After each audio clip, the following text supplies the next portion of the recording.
Hi everyone, good morning. The other day the grandkids were at our house and Tessa arrived home from school and popped in to see us and tried to talk to us, but the kids suddenly decided it was time to irritate each other and generally moan and groan about everything. Well, after a few minutes of this, Tessa responded with, okay, you two, off to the trampoline, you need to jump, off you go. As parents, most of the time we need a break from telling our kids do this and don't do that. I was once asked by a clearly frustrated parent at a parenting seminar I was doing. And the parent said to me, I'm always telling my kids the rules of what they can do and the rules of what they can't do. But there are so many, even I'm forgetting some of them. What's the answer to that? Well, I replied, instead of having a list of rules, why not have a few values that your kids can filter their words and deeds through? That way, they begin to self-rule based on those values. It's much easier and far more rewarding for you and for them. This morning, I was reminded of this. In the Gospel of Matthew in chapter 22 and in verses 34 to 40, the Pharisees tried to trap Jesus with this question, which command in the law is the greatest?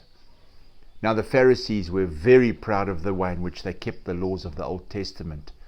And by the way, on more than one occasion, Jesus revealed to them that they were a little bit dodgy in so many ways. But here's the point that I'm making this morning. Jesus' reply to that question of theirs was epic, because Jesus gave them, and you and me, a way to filter our words and deeds so that they're pleasing to God.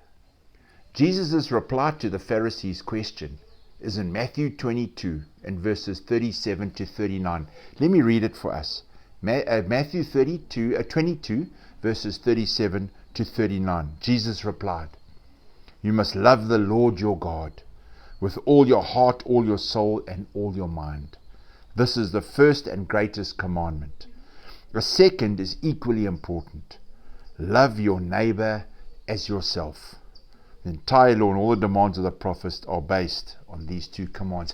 Isn't that easier to navigate than hundreds of commands and rules? When you and I filter our deeds and actions through those two commands, our lives are fruitful, our lives are blessed, our lives are life-giving, and our lives are pleasing to God. Why not take some time this morning and reflect on those words of Jesus? Marinate on what your life would look like if you filtered your words and deeds through those two commands. Love God with everything you have and love your neighbor as yourself. Amen. Well, I pray God will bless you today, and I look forward to seeing you again tomorrow.